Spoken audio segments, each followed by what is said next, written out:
hello, hello. Hello, how are you doing? Good. I'm using a new headset. Is the audio good? Yeah, it's pretty good. Oh, What are you up excellent. to? Chilling at the office. I was doing other stuff until I looked at Twitter on a bathroom break, and then all hell broke loose. You have broken the internet, Jayne. I have, yes. I did have, we'll get this kind of, my one requirement for having this chat with you is that no other clout chasers get to join this chat. It's just going to be you and I talking about Just it. the two of us. So everybody else who's going to be DMing you in like 5 minutes asking to jump on the call, They are not no. allowed. Not allowed, or else I hang up. That's No going to be my one problemo. requirement. That's fine. So yeah.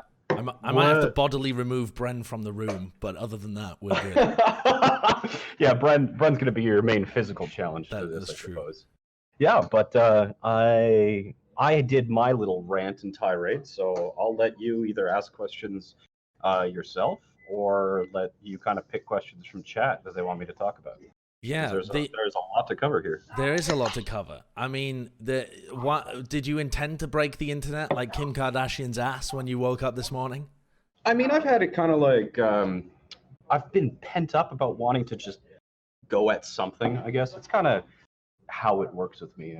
I get really kind of antsy when there's things that are going wrong, and I don't always take a swing at everything that walks by. But the whole kind of esports agent thing that happened most recently, the thing that Curry Shot tweeted out about saying that there was basically some sort of agent or agency in the league who was kind of mistreating players.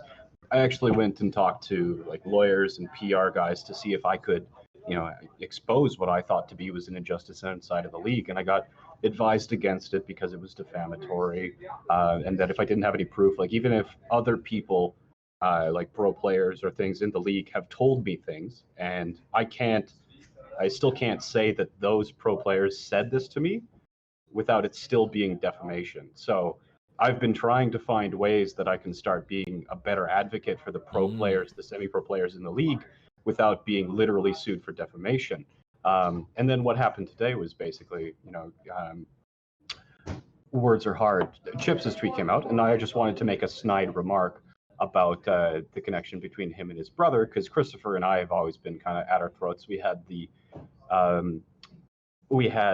spat between each other. Like this was way back when I called Philly and London shit at goats at the very start of like stage one of the Overwatch League. Yeah. But so like Christopher and I have always not liked each other very much, and I'm sure that's only because we haven't met in person.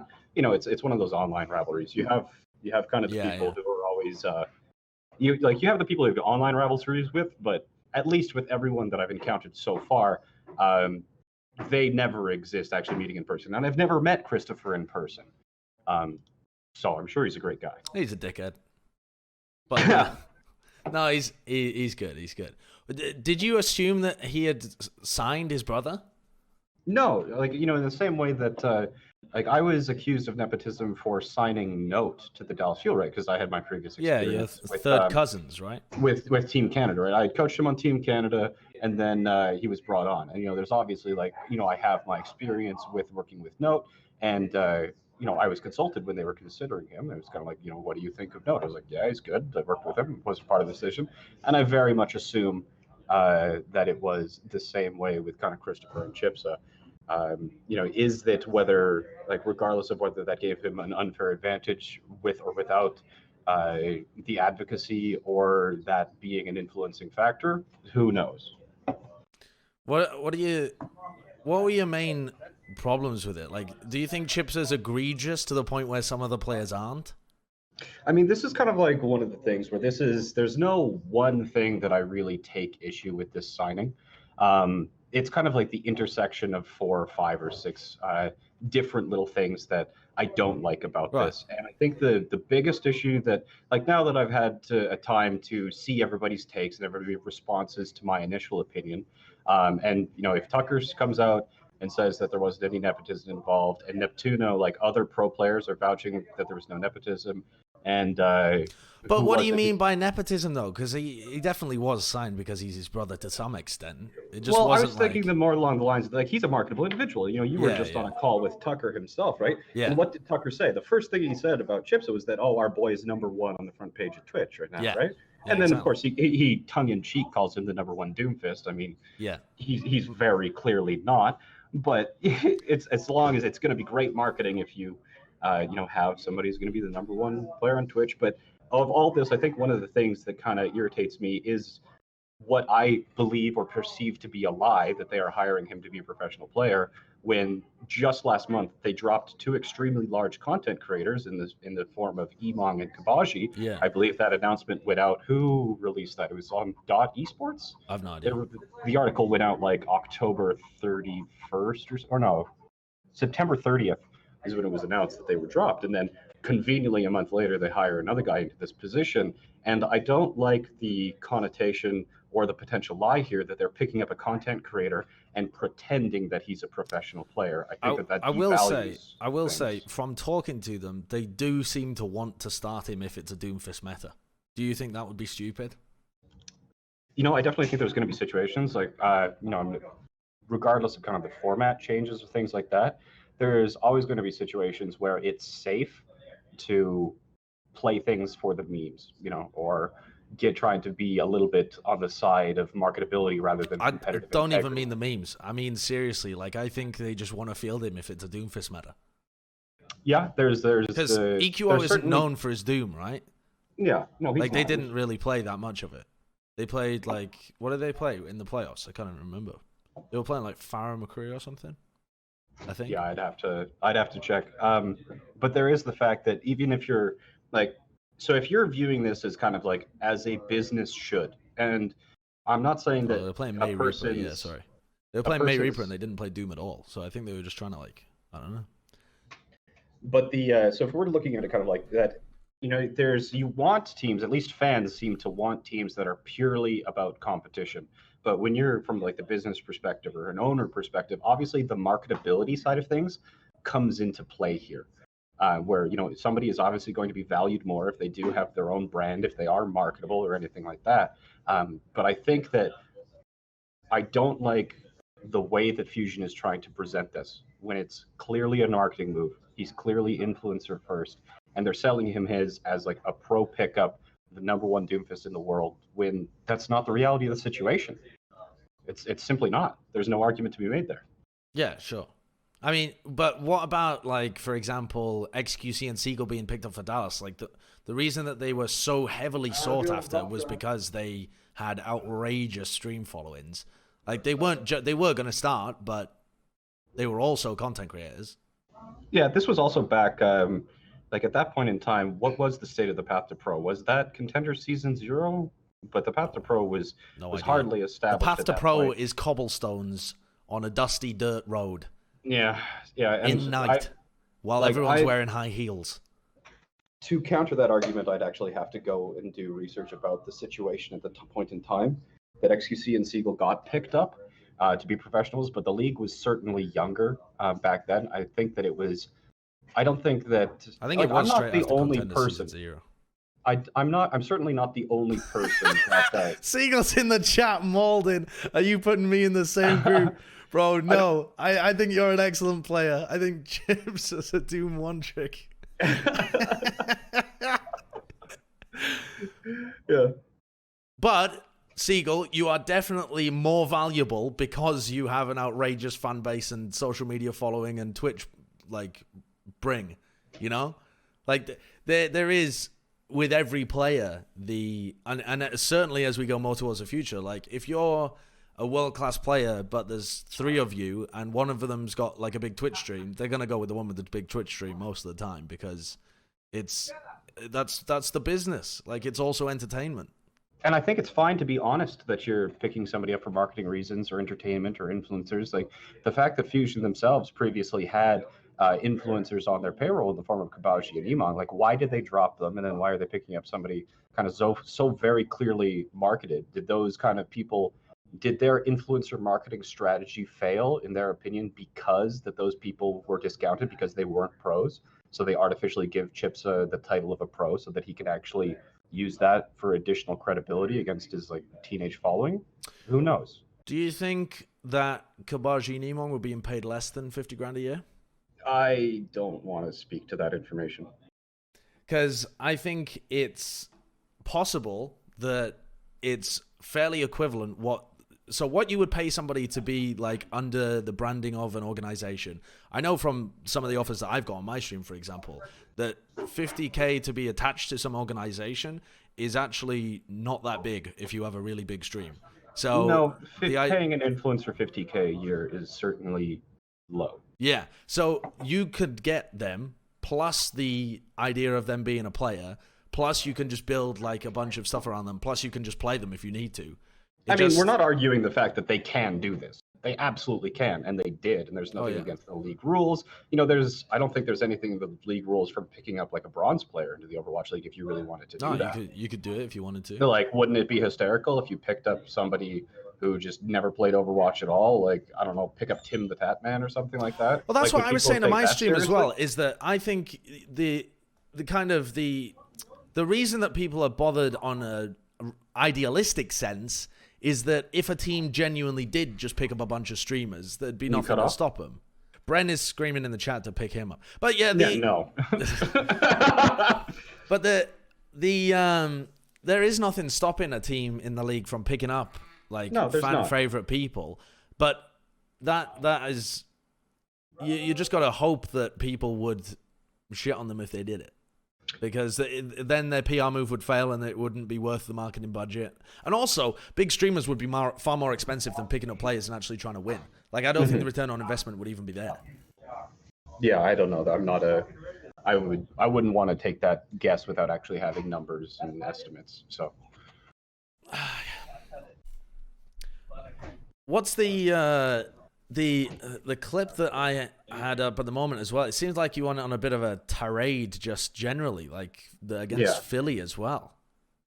Yeah, like, so this goes back to the whole defamation thing where I'm trying to figure out right now how to expose what I view as injustice within the league, the mistreatment, exploitation of players, both current and future in terms of semi-professional, while like I want to try and do good without opening myself up to lawsuits, because like really at the end of the day there's a lot of things that I want to try and solve quietly internal, like within the league, because I know that a lot of things, if every company in the world had to air their dirty laundry publicly, you know, a lot of companies would go out of business. There's kind of like the nature of secrecy. Dude, it's cancel culture. You talk about like somebody being bad for one thing, they assume you're bad forever and they just never want to deal with you again.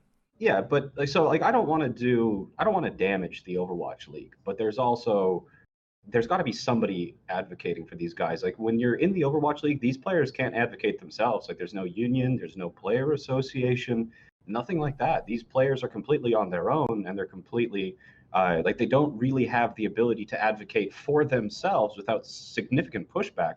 And a lot of these guys are amateurs who don't really have any experience, life experience in general, but also legal experience, professional experience, anything of that variety.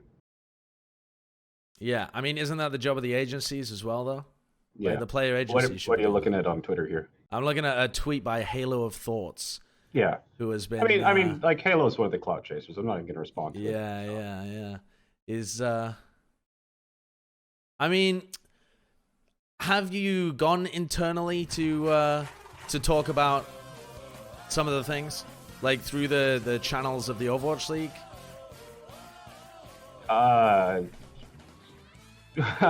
What can I say here? What kind of answer are you looking for to that? I mean, I don't know, just whether you have or not. I mean, if you have, then you don't have to say whether it went well or not. I think that the Overwatch League has problems that are not public, and any problem that I believe I have an ability to try and change for the better, I try to change for the better. I don't know what else to say that. I don't want to start kind of like pointing fingers at where I'm working or... Yeah, all I meant was there are normal channels. Like there are issues with the broadcast constantly that we run into, that we like know the pathway to raise them properly and we sort them out, you know? Mm-hmm. Rather than I don't know, blowing up about it, you know? That's yes, and then so issues that can be kind of resolved quietly, I certainly work really hard to try and resolve them. So this was a convolution of many different issues that were happening. Yeah, like the greatest thing that can happen at the end of the day is people start actually discussing this. The not just the chips assigning, but also Fusion's actions as an organization, also the league structure, also the path to pro. Like, there's no real downside here to spurring the conversation. Like, I certainly don't want to be viewed as a martyr, and I get that a lot of people are extremely unhappy with the uh, so like the unprofessional approach that I take on social media. But I really think that that's a downside that I'm willing to accept. Being unprofessional in certain circumstances does have upsides, does have desired outcomes. Yeah, definitely. No, I understand that. I mean, sure, if things don't happen when you go through the normal pathways, then you could blow up about them. But I mean, whether or not it actually chat's going to get works. really pissed at you if you're not a little bit harder on me with these questions, though. I mean, the questions, I don't think. I mean, what am I? I'm not going to dig into the Halo of Thought stuff because that's old drama from ages ago. It's not even important. It doesn't seem like there was really a problem with the chips assigning in the end anyway. Like, I mean, the base problem about the ChipSa stuff was just that you thought it should have been marketed as a marketing move. If that's what they're actually doing. Like, if they truly believe that he is a pro, then they're going to have to explain that, because that's an entirely different conversation. Like, if they're calling him #1 Doomfist and they're comparing that against people like Sparkle, like, come on. But yeah, like, there's, their story is skin deep. It doesn't really go much farther than that. And I think that it is an insult. Like, it's like, case in fact, and I know that I can't prove this or anything, but I've had no shortage of tier 2 and tier 1 players in my DMs like being like, yeah, that's totally the case. And you even saw like things on like other people tweeting about this, but don't have nearly the same platform or reach that I do. There's those comments aren't kind of being picked up, or they're being dismissed because people have kind of their own. When people have a stake in the game, they're more easily dismissed. And you see that currently where people are trying to dismiss my take because of my association with the fuel, because of the way that I made it into the league or anything like that. And like, sure, you can have those as valid criticisms, and we can discuss those. And if you want to, I can address them, or whatever other criticisms chat has about me. I'm totally open about pretty much any of that. But none of those criticisms of me, none of those criticisms of anything that change the criticisms of the other aspects of the league, the path to pro, the league itself, the teams, all of that. Do you think you have to go through why do you have to go through the path to pro though? Like, if you're actually good enough, or if you provide a marketing stuff for a team, like, I don't understand that part of the argument as well. It just seems totally tangential. I know we're getting to the point, like, the reason why we're not having larger name influencers like Mark Cuban is very vehemently against or esports as a good investment. And right now, it's not any secret, but people have to realize that everybody involved with the Overwatch League is losing money. Everyone. Oh yeah, the Overwatch League is losing money. All of the teams are losing money. The only people making money are the players and like individuals like you, people who work in the league. And this isn't something that's going to change on its own. Like, Mark Cuban's main issue with the esports scene, or whatever you want to call it, the ecosystem, is that esports players' careers are too short. That's, and we are seeing that. I don't even know what the average career of an esport player in the Overwatch League is right now, but it's got to be under 2 years. I would be surprised if it's much over 1. And you're having a lot of things where, sure, people can commit themselves, and you're having people who are punishing themselves physically and mentally. They're neglecting any sort of education, they're neglecting any sort of work experience, they're neglecting all of this stuff in order to try and have their one chance to go pro. These are people who are grinding 6 to 7 days a week, 10 to 12 hours a day, trying to get pro. And first of all, that process is not the process that you want to have these people going through if you want to become a professional esports player. Like, look at Sinatra and Super when they were on the Tonight Show with Jimmy Fallon. Jimmy Fallon asked them, it was like, what is the one piece of advice you give to other people who want to become pro gamers, anything like that? And then Super was like, oh yeah, you got to have a balanced life, so you got to go to school and you got to be good family boy and all that. And then Sinatra's like, yeah, but at the same time, you got to grind 12 hours or else you're a bitch and you're never going to make it. Like, what kind of message is that sending here? I mean, but that's the reality of the situation, right? Like, you need a backup plan. That is the reality situation currently. But if we're even destroying that by just getting streamers into the Overwatch League or anything like that, if the esports industry, if the Overwatch League is going to succeed, we need a way that we can teach these people not just how to click heads as Widowmaker, but we need to teach them soft skills. We need to But teach them ways that, like, if they do fail, like one of the most heartbreaking things to me out of all of this is the fact that who were the people who went pro in Apex Legends, right? It was all the people who were semi-pro in the other games and couldn't cut it, right? yeah, but they won't stay pros in Apex. They're just in at the No. beginning. And then what happens when they're suddenly 28 and the only thing they've been is a semi-pro esports player for the last 10 years without any income or skills to transfer? Then it's the same as if you followed your dream as an actor and moved to LA and end up working in a restaurant. I mean, this happens in every But no, industry. that's no. Let's compare that not to acting. Let's compare it to football, about collegiate, about Sure. high school clubs or anything where people start and if they're like 8 or 10 and they're playing football, they're starting to learn team skills. They're getting trained physically. They're getting trained mentally. And you're having people who are saying, yes, coach, yes, sir. And they're learning how to act as a team. They go to high school. It's extracurriculars. It's educational, collegiate. They can get an education. And even if they don't make it pro, they're set in life because they've got an education. They've got that experience. They still have their health. They have all those experiences and they can gracefully move on into whatever productive member of society they want to be. But I mean, how is that different to esports? If you just It's stay in different school, from esports because right now we're like the esports right now is a dream harvester. We're selling the dream that's unrealistic, that requires people to sacrifice and martyr themselves for the chance of achieving that dream. I don't And then think I've ever heard anybody tell people to abandon school and do it. Like, I don't think so anyone's just because selling you don't tell them abandon. to do that, it absolves you of any responsibility for the system and ecosystem that you're a part of. But where is the ecosystem that stops people like going to school and having backup plans? Like every pro will tell you have a backup plan. Like every pro, they tell you always stay in school. Whenever anybody asks me about getting into esports and they're like, oh, should I start making whatever? And I'm like, get your degree first and then start looking into esports as a hobby, produce content on the side, that kind of stuff. There's a saying in design, like water finds a crack.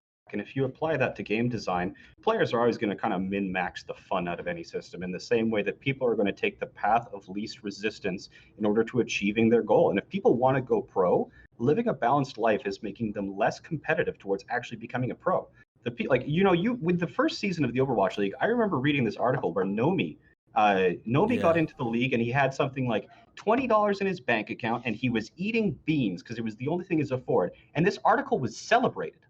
It was like he finally made it. He just held on so tightly. He pushed himself to the limit. He was broke and he was sacrificing everything, family, friends. But he could barely feed himself. And then people are like, wow, that's so inspiring. That shouldn't be required to go professional in a league that's trying to model itself. You think people are eating beans but and okay, have $20 in the bank account when they're in like the amateur leagues for hockey? Okay, so first of all, that's just survivorship bias. It's everywhere with everything in life. It's just something that you learn about. It's like lottery ticket people. Like you wouldn't look at a lottery ticket winner and say, well, it makes sense to buy lottery tickets. Like some people, their brains think that way, but it's obviously clearly realistic or unrealistic rather to use your entire income to buy lottery tickets and actually get that. That's a great point. This is kind of going to leading to the main disagreement between you and I. Is that if we are looking at the lottery as a good example, which is a great analogy, do you think it's the fact of the lottery or the fault of the lottery, or do you think it's a fault of the people who play the lottery that it has negative impacts on people's lives? Wait. First of all, the Overwatch League is not like a lottery. It's not like a random allocation. There are things that you can do to be able to improve. Is there a small percentage of people who become successfully complete their careers as pro players? Right, but it's not total random. No, it's not. But at some point, it is a crapshoot. You can't guarantee that even if you're the best player at the time, that teams are even recruiting, or that if teams are recruiting, that they want a multinational roster, or they aren't just going to go to Korea because they don't even view any contenders as comparable to the Korean powerhouses. I think there's factors outside of your control, is what I'm trying to say. There's a low success rate, and there's factors outside of your control. The crux of the issue, though, is that you are annoyed that with esports, if you are trying to become a professional player, you aren't supported monetarily for that, which is different to sports, where you can be an amateur player and you can be supported. I don't think it's just monetary. I think that overall, the path to becoming a professional esports athlete is less healthy, both physically and mentally, than trying to go professional in other sports, because there are programs that tie it into education, personal and professional development. But even if you, say the collegiate programs that are currently in esports, unless unless the collegiate teams are the best in the world, then you're right. Players will min-max by playing elsewhere. They'll play on contenders teams and stuff. There is nothing that the collegiate team can do about that. You can't ask people to be chained to their chairs and refuse to play 12 hours a day. Like, if players want to play 12 hours a day and ignore all of their stuff, all you can do is educate them. All you can do is tell them that they shouldn't do that, but you can't chain them up. You can't be like, you stop playing 12 hours a day. Like, if there is an advantage to playing 12 hours a day, some people will do it. It will be unhealthy, and the only thing that you can do is decry it and be like, this is unhealthy, stop doing it. The only thing that you can do other than just decrying it and floundering around meaninglessly and baby raging is actually trying to change the system or develop collegiate into a better option than playing 12 hours a day. But how can it be a better option than I mean, that's a much larger conversation, and it is basically the main focus of my efforts. Right. But if even if the collegiate system was amazing and you had to play in it to be able to go to path to pro, I don't think that you would be a have better to play system for it, but I think that there should be the chance where people can at least hedge their bets, where if they want to go, like, think about the number of people who go play collegiate football. Do every single one of those guys go pro? No, it's still the same number. It's still, like, it doesn't, by the fact the collegiate system exists, it doesn't increase the maximum amount of people who are able to be in the NFL. But the people who do go through a collegiate program at a university, first of all, they're supported by the university. The university supports them. They support the university with the cloud of especially winning. Like, think about how many universities are proud of their football team. And then even if they don't succeed, that's a line on a resume. It's great experience. Sure, yeah. They've networked, and they can move on gracefully into a different industry or working in football as a businessman or anything like that. But they are forced into that system because they're the only places with that kind of infrastructure. With esports, you can play anywhere. You can play in a little ramshackle hut as long as you have an internet connection and a PC capable of playing it. So you are never going to be able to funnel people in so that they can only pass through collegiate. Never mind the fact that the collegiate systems, not asking that people only NCAA, are horrifically manipulative as well to their actual collegiate players too. I mean, the system is much more open. It's a free market in that sense, rather than just channeling everybody in one system. And I certainly am not saying that people should be forced to go through collegiate in order to become pro. But it would be, if that option existed and was viable, and colleges are currently in very large number, as well as high schools, developing esports programs. They're doing it currently. This is the future. There is going to be a time, mark my words, within 5 years, where you're going to start collegiate teams, seeing them start to really compete at the tier 2 level seriously. And I think that it's not unrealistic within 5 years to see more than half of the teams at the semi-pro level be collegiate teams. If these are the people who can actually put money into the proper sports system, where they're having player coaches, they're having mentality coaches, they're having actual analysts, they're having good playing facilities, they're having like physical trainers, they're having people who can actually monitor their nutrition or anything like that, that's going to be more competitive eventually than just people playing 12 hours a day, drinking Coke and eating ramen. That's just a plain truth. You cannot argue against that. It's been proven. If it was not the case, then the NFL and the NBA would just be hiring off the street instead of picking people up through collegiate. No. That's totally faulty logic, because you can't just grind 12 hours a day in football. First of all, you need a team, and those people just don't exist. The infrastructure is baked into the game in esports, and also your body would fall to pieces. So the fact that you can grind 12 hours a day with the best players in the world, like there are our players that play just public games, and you can play against them and with them, like you will never be able to outmatch that in the same way that sports does. No, that's a fair point. I'll give you that one. You just can't. I think what I'm struggling with here as well, though, is just what the hell this has to do with Fusion or ChipSa. Like, so do you think that ChipSa stole a spot that should have been going to somebody else, or sets a bad example for kids trying to get into OWL? Yes, to both. Right. Well, but you can't think that he really stole a spot that would have gone to anybody else unless they had a big stream. That's totally fine. Like, if they were going to, they already had that money set aside for a marketing budget where they already had previously hired influencers, and they're probably playing ChipSa less than they did the influencers and all that. But to actually lie to the community and say that this guy's a pro, he's the number one Doomfist, and we didn't pick him up because he's an influencer, and we didn't pick him up because he's, you know, related to a member of our team, which fine, like totally sure. If they say that there was no nepotism involved, sure, they don't have to prove that. I can't force them. I mean, they can't prove them wrong. They do like him because he's a family member of somebody else on the team, but more so because they think it's cool to have brothers on the team. So let's just say that if we can both agree right now that he's not the number one Doomfist in the player in the world. I will happily give you that one, Jayne. Okay, so if they're currently making the argument that they picked him up because he's number one Doomfist in the league, do you not think that this is disingenuous, or that maybe other better Doomfist players currently not in the league may have been passed up on because of ChipSa's status as an influencer, or because of his relationship with his brother?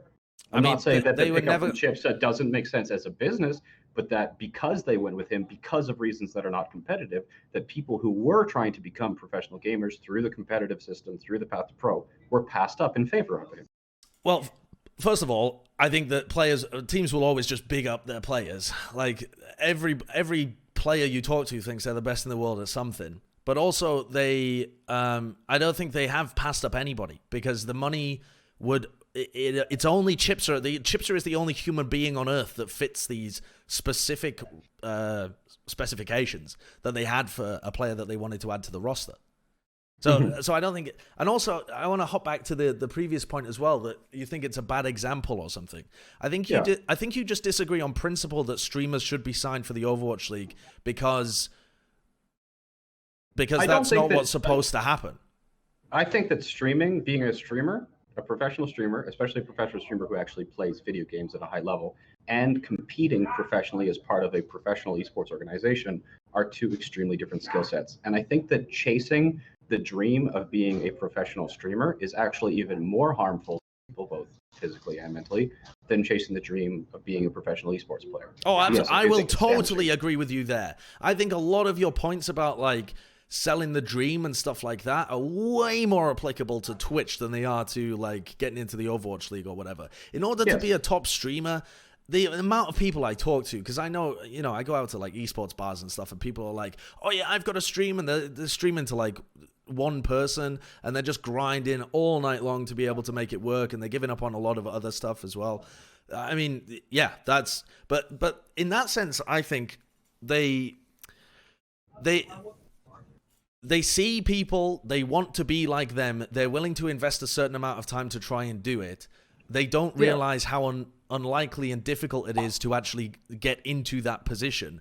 It's very similar to stuff like trying to be an actor and taking drama classes and then trying to put on performances and stuff like that, and having one person turn up. Like, people have dreams and they are crushed. This is life. It happens all the time. Yeah. And to listen, even to listen to me is like prime survivorship bias. Like, the fuck do I know how I got here? I stumbled, woke up one day and happened to find a game. I got here on accident as well. That doesn't mean that that's the way that it should be. But there is no one in any position that could tell you with an ounce of authority how someone else can get to where they are. They can give you best practices and like how to stay safe, but nobody can tell somebody else exactly how to become a good Twitch streamer or exactly how to do X or another thing. Like, you can coach them and try and make them better than they are, but you can't say with any kind of authority what the best path to take is into. And there's like two different disagreements here in terms of philosophy as well, and the fact that like you're talking about what has happened in the past and saying that should be an indicator of the future.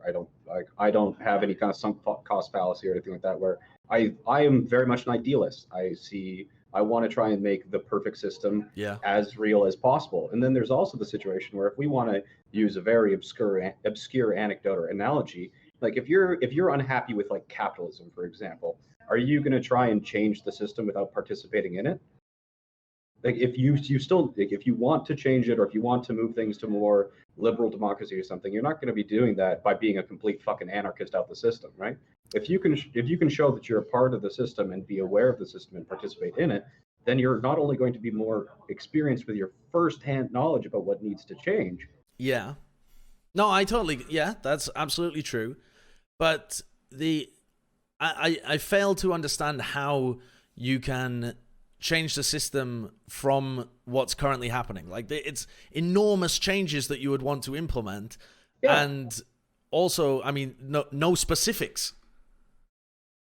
I mean, this conversation hasn't been about specifics, but Sure. we started on ChipSa, and this is stuff this isn't just some random thing that I happened to develop opinion on after I saw the ChipSa tweet. Like this development about the collegiate esports scene, supporting high school esports clubs, trying to make sure that players receive soft educations and life skills, that they aren't left in a shit place in life because of their audacity to chase the dream of being an esports professional.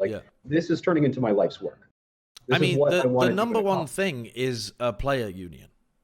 I mean, that's the first thing that has to happen before anything else can happen. And you have to ask yourself why that doesn't exist, because currently I can't say those things without being sued. So, sure. I mean, I know that they were trying to start some in other places, like for example, CS:GO. CS:GO doesn't even have a league or a developer or anything that gives a fuck, and it still took them years to be able to start an organization like that. There's a lot of legal groundwork that needs to be involved for it to get off the ground in the first place. And I don't think at any point in my discussion or argument or conversation about this have I said that these changes are things that can happen immediately or things that even can happen within the next year. Like, even if this requires 5 years to accomplish, then the best time to plant an apple tree is 40 years ago. The second best time is now. I'm not going to wait. Sun Tzu said that. I'm going to try. Yeah, okay, maybe. But I'm not going to wait around. And I know that chat thinks I'm pretentious or whatever, but I'm going to do it. And if you don't want to be a part of it or you don't believe in it, honestly, fuck you. I don't need you anyway. What was the other thing that chat has just reminded me of was this thing about bully culture, because that took me by surprise when I was listening to your tweet. Sorry, not your tweet, your stream as well. Because, I mean, potentially something that you can't talk about as well, but it seems like a weird thing to drop just in the middle of a stream. Especially because there's been, as far as I'm aware, I mean, I haven't heard anybody else talking about stuff like that. I mean, unless you're talking about something very, very tangential that you've labeled as bully culture without really expanding on it. Bully culture? I don't think. Yeah, man. It caught me by surprise. There is a real bully culture. Huh. I'd have to look back. Yeah. At my exact phrasing there. But I don't know what that was about. But I mean, I just wanted to publicly state that I have no idea about what that is about, and that if I knew that players felt bad about certain things outside of like negotiations, where obviously people are like fucking getting you in a stranglehold, like that happens with every kind of situation. Like chat, I improvised for 12 minutes. I didn't have that rehearsed or memorized. I'd have to go I can't repeat word for word what I said 12 minutes ago. I'm obviously going to stand behind the concepts of everything that I said. And I certainly do think that it's just weird because I don't often use the word bullying. I think you were talking about the old boys club or something, which is why I found it very weird. That's separate to the Philadelphia Fusion thing. So that was yes. So the OW, that server that Slasher had that was in. That server had a bully culture in it. Not Philadelphia. No, I thought you were talking about the Overwatch League, and I was like, wow. The O.W. Right. That server had a bully culture. I could totally believe that. I mean, I have not looked in that server for a long time, but I literally left it because how bad it was. It was atrocious. Okay. That was the most toxic community that I have ever been a part of. Yeah, I mean, I that now makes a lot more sense. Yeah. Community discords can be super toxic if they're not moderated properly. I mean, yeah. So, even if they are moderated properly, they can be very toxic. Yeah, so that makes sense. If I was referring to the OW when I said bully culture, 100% stand by those statements. I don't believe that bully culture is something that I would ascribe to being a factor within the Overwatch League or within the Philadelphia Fusion or any other Overwatch League franchises that I am aware of. I don't think bully culture exists within the professional Overwatch ecosystem. Yeah, and as for the people in chat as well, I was talking about this earlier as well. Like, you can disagree with someone, but throwing like genuine mean insults at them is really fucking dumb. Don't do that. Don't be a cunt. Just be nice and just tell people they're wrong. Don't tell people they've got a large forehead and they're molding and shit, because that hurts me personally. No, it doesn't actually. I don't mind, but don't do it to everybody.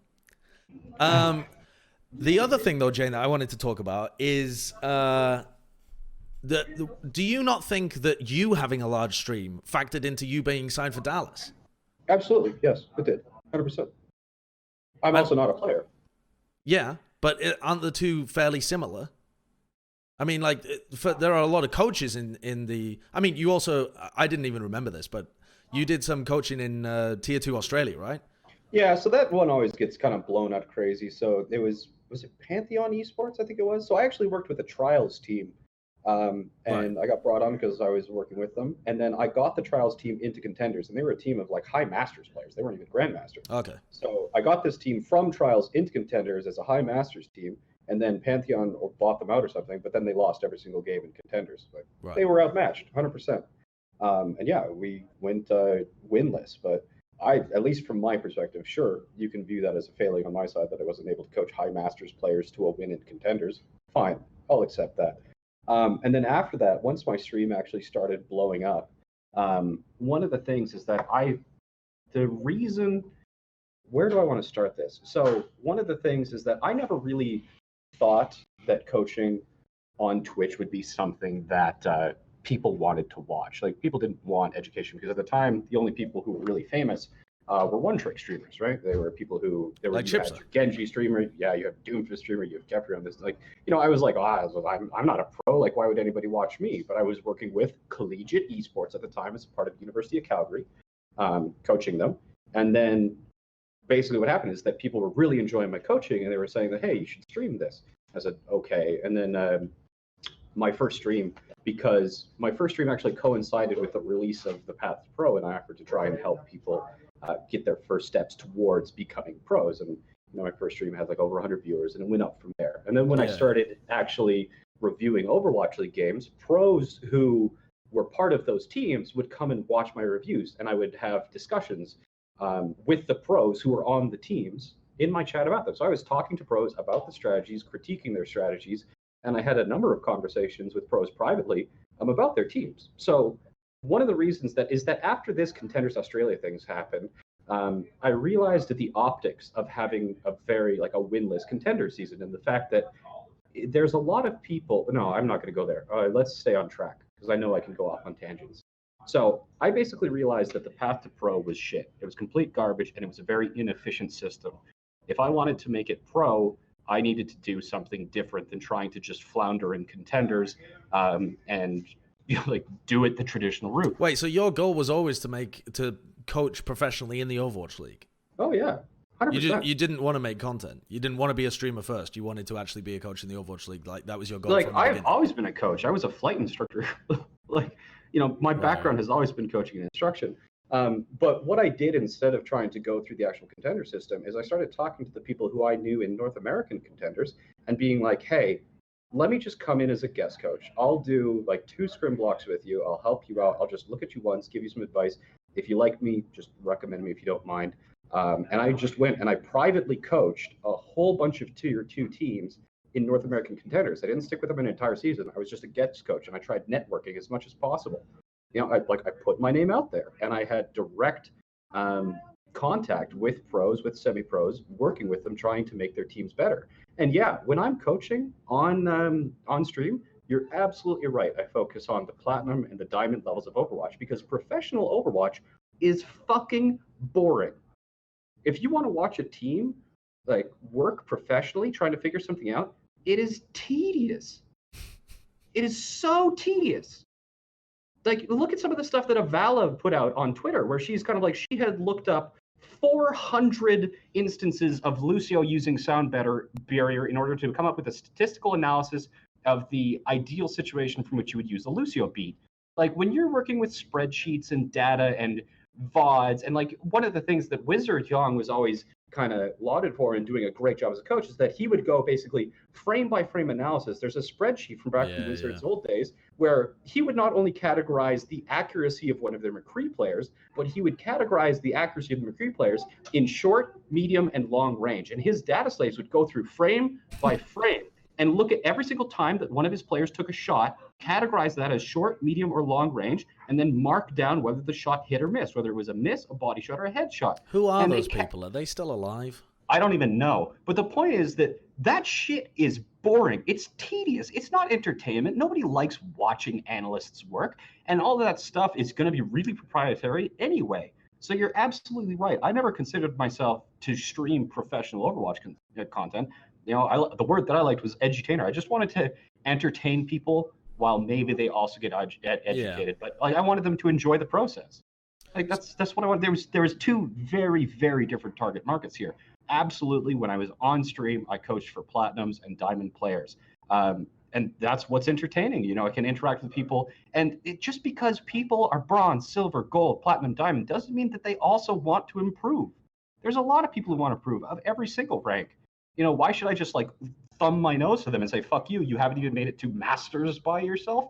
Fuck yourself. You don't even deserve coaching. Right, but I don't think that's the comparison is more so like ChipSa got hired because he might be able to play Doomfist for the team and he has a big stream. And so people are saying, well, that's why you got hired, is because you might be a decent coach for Dallas and you have a big stream. And they were in the process at that point in time of hiring the streamers. The people who are using this as an argument against me have to also use it as arguments against ChipSa. I'm not saying that how I became a pro and how I worked in the Overwatch League should happen, but that was the way the system was. But do you not think that do you think that was a bad way of being able to get into the Overwatch League? Like, why would teams not want to value the marketing aspect as well? No, I don't think that they shouldn't. I think that it's a very important factor. Right. Yeah. So you don't mind the way that you were picked up, and you don't mind the way that ChipSa was picked up. You just wish the system was better. And I wish that Fusion didn't appear to be lying about the role that they picked him up. Right. Have you moved to content creation for Dallas or for Envy now? Or have you just said... I can't remember what you said publicly. That's what my question was. I just said that I joined Envy. I'm not going to share what my role is. Okay.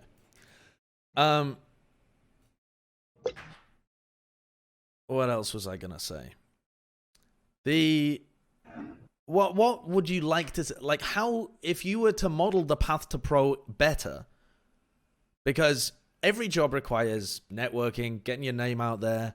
That I don't think is something that you would want to like completely obliterate, so that it's just a grind to be able to get in. Right? Every system has to balance between it being tedious to grind up the ladder to actually get, so that if you find somebody who's very, very good at their job, you want to be able to hire them. You don't want to have to slowly promote them through all steps of the path to pro, right? Mm-hmm. So if there is a Jonak out there, you want them to be able to jump into the Overwatch League, right? You don't want to have them grind for 3 years in the path to pro. But you also want some kind of structure so that if people want to become a pro, they know where to look.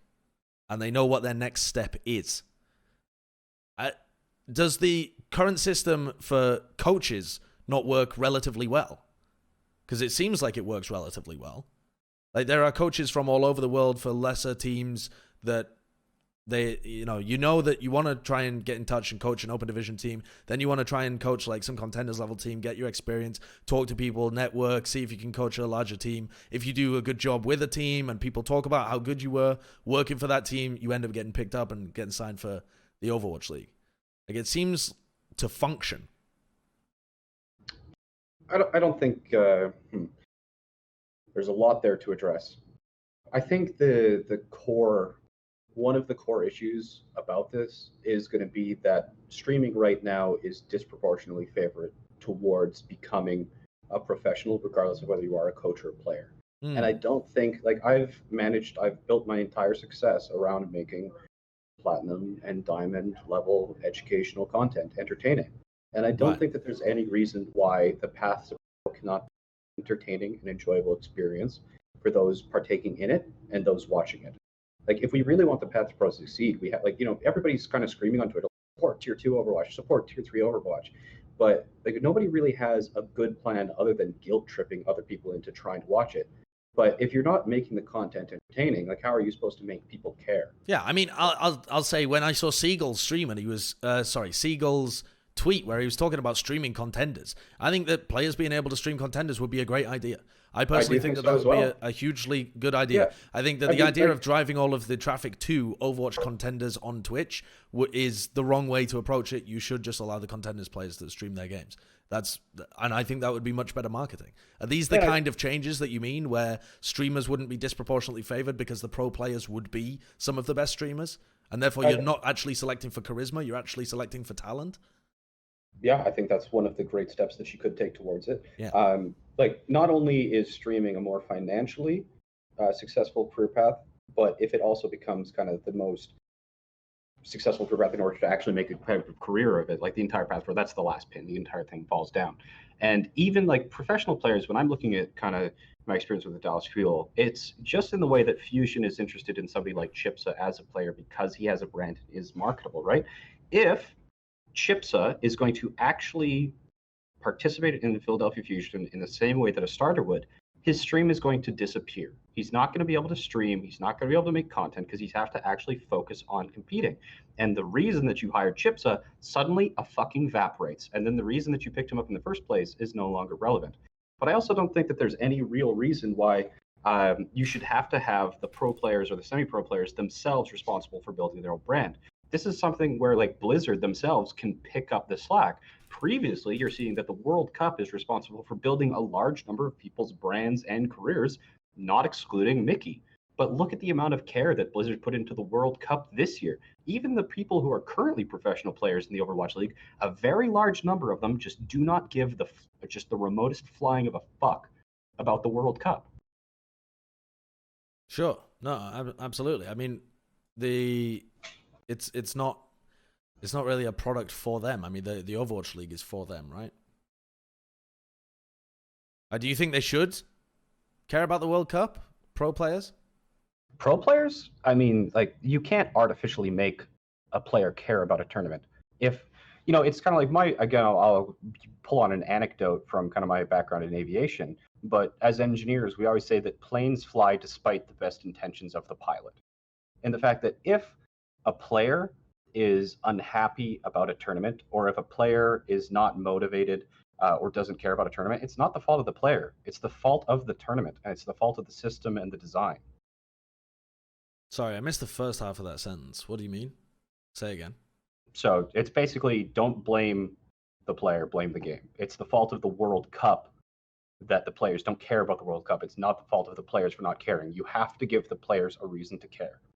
Sure. I mean, yeah, you look at the All-Star game in Overwatch League and like the mid-season not the mid, but like Rift Rivals and stuff from League of Legends as well. And sometimes the leagues struggle to be able to give the matches enough importance to the point where people want to partake in them. Because there are some games where it's great entertainment for a viewer, but the players don't care enough to actually participate. But at the end of the day, though, there are some times where the players, I mean, that's your job sometimes, is to turn up and play, because it's also an entertainment product. And yes, that, I think, is a lot of the big... But the Overwatch League is basically volunteer. That's the same Overwatch League contract where you're paid to play, so you better play and suck it out. That doesn't apply to the World Cup. No. Yeah, that's a totally different thing, yes. If you want to play in the World Cup, you play in the World Cup. Sure, it's not tied to your Overwatch League contract. I didn't mean to say that, but for stuff like the All-Star Games, they are. I mean, the All-Star Games is like, hey, you're an Overwatch League player. This is a product that we're putting on. Come and play in it. It's, some portions of it we're trying to make as fun as possible. Others, you might not enjoy playing Lucio Ball, but our viewers enjoy playing Lucio Ball, and this is also an entertainment product, so come play Lucio Ball. And they're iterating on it. Every year there's different things to make the system better, and the pros want to take part. But what was I going to say? The Seagull just was talking in the chat as well. Oh yes, that was what it was. It was related to Seagull's tweet where he was talking about streaming. You can stream contenders games at the moment. And so I think you have to stream them with a 3-minute delay or something like that. I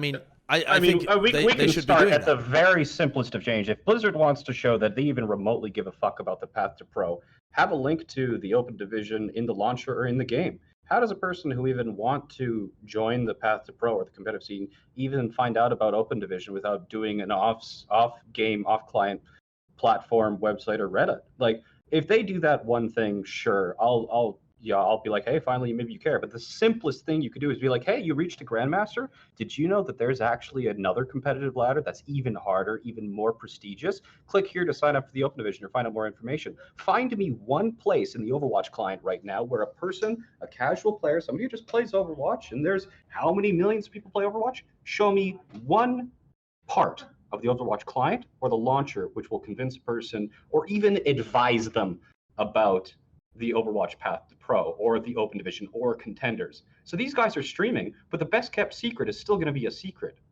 Yeah, I like the idea. I think that they should do that. I think that advertising the Open Division specifically to Grandmasters players would also be a very targeted thing that would be good for the game. But imagine how much little effort that would require, how large of an impact it would have.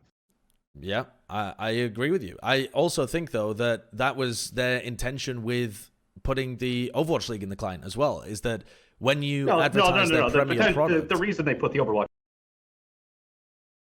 Hello? The reason they put the Overwatch League on the client was to make money. Well, yeah, of course. That as well. It's their premier product, sure. But they're also, people, when they see the Overwatch League in the client, know that you can play the game professionally. Like, it's very easy to make that connection, right? Like, is it? People are pretty dumb. No, absolutely. If I see somebody, I don't know, making a phone, I realize there is a career in phone making. If I see someone acting, I realize there is a career acting. If I see people building a house, I realize there is a career in house building. If I see people playing football, I realize there is a career in playing football. I don't know the steps to be able to get into it, but I know that it's a career, and you can then look that up. It would be much better to have a button within it that says sign up for Open Division. But I think anybody who's worked in web dev or UX knows that if people can manage to fuck up Google, people can manage to fail to make those connections. Like, there's a point where, again, the fault isn't going to be on the side of people not making that connection. You have to take ownership for the success of your own decisions in terms of marketing and promotion. And if your current approach isn't letting people know about the path to pro, and there's a very simple change that you could make, done. Yeah, I mean, the thing is, a big company and things like that are very much more convoluted when you're a big company like that. I don't know what the internal thing is anyway. It's not my place to talk about why they haven't done it. I think that it would be a good change for them to implement. But what I wanted to ask was, the contenders players are currently able to broadcast their games. Now, that would be an enormous competitive disadvantage to do so, but you would have immediately very high viewership. People would love to watch that. And you've got to look at the people and like the way that the